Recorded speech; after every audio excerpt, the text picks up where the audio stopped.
C'est Cheikh Ahmed Tidiane Diène, donc secrétaire général du collège des délégués du site ACID des industries du Sénégal. Je prends la parole au nom de l'intersyndicale des travailleurs des industries du Sénégal et sous la bannière donc aussi de la coalition des centrales syndicales affiliées à la CSI. Nous commençons par rendre un hommage à nos camarades travailleurs et leur souhaiter une bonne fête du travail le 1er mai. Au-delà de nos camarades, nous passons à nos secrétaires généraux nationaux et à nos secrétaires généraux confédéraux. Nous avons aussi une pensée pieuse pour nos camarades qui ont eu à perdre leur vie dans l'exercice de leur profession ou qui ont eu à subir un dommage dans l'exercice de leur travail. Nous sommes venus aujourd'hui donc pour parler un peu de notre société, les industries du Sénégal. Vous savez que nous avons signé un protocole d'accord le 30 janvier dernier. Avant d'aller au-delà, nous allons commencer par remercier le top management de l'entreprise et les féliciter pour les efforts qui ont été faits. Bien que tout n'a pas été fait selon le protocole, il reste une partie qui doit être discutée et nous les encourageons donc à faire preuve de la même volonté pour un dénouement heureux, pour que nous puissions donc dans un climat social serein atteindre les objectifs de production et assurer donc la croissance de notre entreprise. Qu'est-ce qui est fait? Notre protocole portait sur un montant. Eux aussi, ils nous ont donné un montant et ils ont eu donc la diplomatie de nous laisser répartir l'argent, ce que nous avons fait nous-mêmes travailleurs. Et donc on a gagné, dans la presse, c'est 2 milliards 850 millions. Donc nous avons réparti nous-mêmes. Et il reste un point qui doit être discuté et nous osons espérer que les discussions vont commencer incessamment. Et le point? La mobilité de l'encadrement. Maintenant, concernant ce protocole aussi, nous tenons à remercier, ça a été déjà fait, mais nous réitérons nos remerciements et toute notre gratitude à l'endroit du gouverneur de la région de Thiès, M. Baldé, qui n'a ménagé aucun effort pour un dénouement heureux de la crise qui est passée par là. Nous associons à ces remerciements donc Madame l'inspectrice du travail de Thiès et aussi et surtout encore à son prédécesseur, M. Tenguei, qui a eu à faire aussi qui a beaucoup cheminé avec nous durant les négociations. Nous remercions aussi de la même façon donc M. le directeur général du travail, M. Karim Sissé, qui a vraiment pesé aussi de tout son poids pour un dénouement heureux de cette situation, de cette crise que nous avons connue. C'est pour assurer, c'est un quart-plan. Donc c'est pour que les gens, c'est vrai que vos collègues parlent de mobilité, mais c'est pas pareil. On a entendu récemment des journalistes parler de mobilité, mais c'est pas la même chose. Nous parlons du quart-plan. Donc pour l'encadrement sénégalais, leur permettre de venir faire le travail convenablement par un des moyens de déplacement convenable aussi. Comme ça c'est fait sur le plan national, toutes les sociétés du pays le font. Nous l'avions commencé, malheureusement une crise est passée par là et la politique avait été arrêtée. Donc nous avons demandé à ce que ça reprenne et comme nous l'avons déjà dit, nous faisons partie des sociétés les plus performantes au Sénégal. Nous faisons partie des sociétés qui pèsent le plus sur l'économie nationale. Les gens parlent d'embellie financière et économique, c'est vrai, nous on le sent par le taux de croissance, on le sent par le niveau des investissements sur le plan national. ICS fait partie des locomotives qui ont tiré ce taux de croissance. Et aujourd'hui, l'essentiel a été réglé, on peut le dire, mais vous savez, ICS est un mastodonte. Nous avons connu des crises. Et donc, comme on l'a vu la dernière fois, qui dit crise dit dépravation des bonnes habitudes. Les gens ont perdu des bonnes habitudes. Actuellement, ce que nous déplorons présentement dans l'entreprise, c'est le non-respect donc, de la conformité réglementaire en matière d'embauche et de recrutement.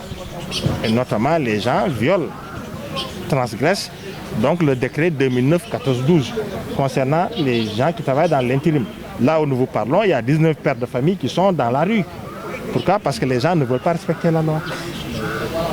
Il y a aussi le décret donc 1470 donc qui parle pour des journaliers fixes. Nous devions, donc, on avait signé un protocole en 2022, notamment le 24 novembre 2022, qui a permis aussi, et nous en félicitons encore la direction générale quand même, de réintégrer 248 personnes, mais il y a une bonne partie, il y a encore des gens qui restent. Nous devions reprendre les négociations durant le deuxième semestre de l'année dernière. Malheureusement, nous étions sur donc, les négociations de la plateforme. Donc nous les avons appelés à reprendre ces négociations et nous osons espérer que ça aboutira à l'embauche encore de beaucoup de nos camarades qui sont là. Vous avez dit tantôt, qui dit crise, dit dépravation des bonnes habitudes. Même nos procédures de production, nos procédures d'exploitation, nos procédures de gestion des ressources humaines, nos procédures de maintenance.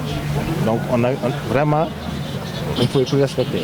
Dès qu'ils sont passés par là, maintenant, on a recommencé donc à faire une organisation et vous avez vu récemment, donc, on a mis en place un service donc, de gestion donc, de responsabilité sociétale d'entreprise.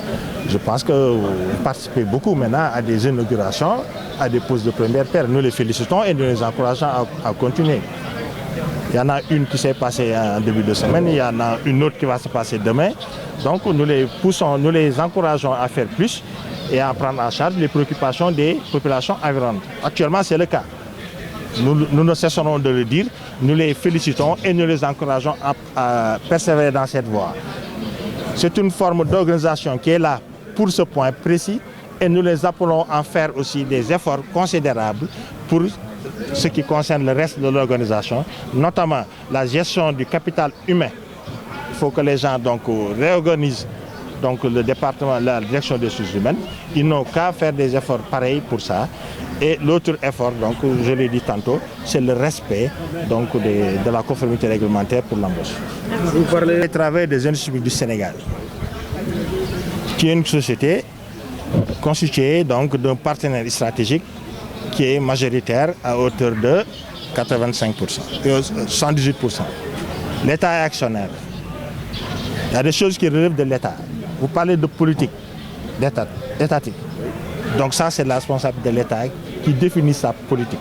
Nous sommes des travailleurs. Ce que nous demandons, c'est qu'on gère la stabilité de notre entreprise. Nous avons connu des crises, nous intersyndicales. Toutes les crises que les ICS ont traversées, c'est nous qui avons tiré sur la sonnette d'alarme. Nous ne laisserons personne déstabiliser notre entreprise. Que les gens discutent comme il se doit, trouvent un terrain d'entente et que nous puissions travailler. Nous avons dit la dernière fois que nous comptons beaucoup sur le pétrole, nous comptons beaucoup sur le gaz, mais la filière phosphate peut nous rapporter plus que le pétrole. Ça, nous l'avons déjà dit et c'est notre intime conviction si les investissements nécessaires sont faits. Le partenaire stratégique qui est là a fait de gros efforts, des investissements colossaux qui nous ont permis de retrouver notre capacité de production. Aujourd'hui, depuis plus de 4 ou 5 ans, nous plafonnons donc à la limite de notre capacité de production. C'est dire que des investissements ont été faits et nous les félicitons dans ce sens. Si maintenant l'État veut autre chose, ce sont des discussions qui doivent être menées. Mais ce que nous disons, nous partenaires sociaux, nous travailleurs, nous faisons partie des partenaires sociaux primordiaux pour l'essor de l'entreprise. Donc si l'État doit mener des discussions, nous sommes là à attendre et nous devons participer à ça. D'autant plus que, comme nous l'avons dit tantôt, là où la société est arrivée aujourd'hui, c'est grâce à l'intersyndicale.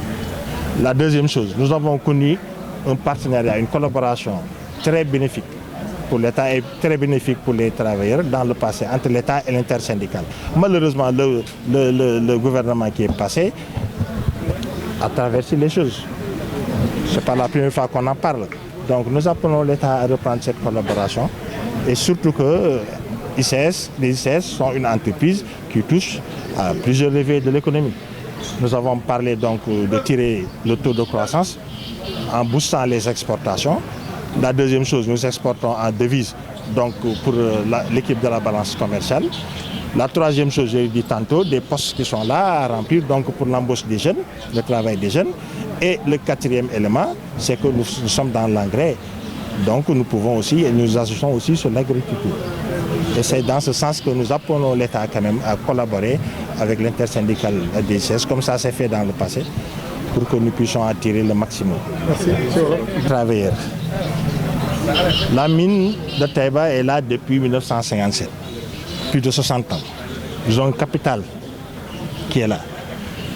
Les institutions sont là depuis plus de 40 ans. Nous avons toute l'expérience requise. Nous avons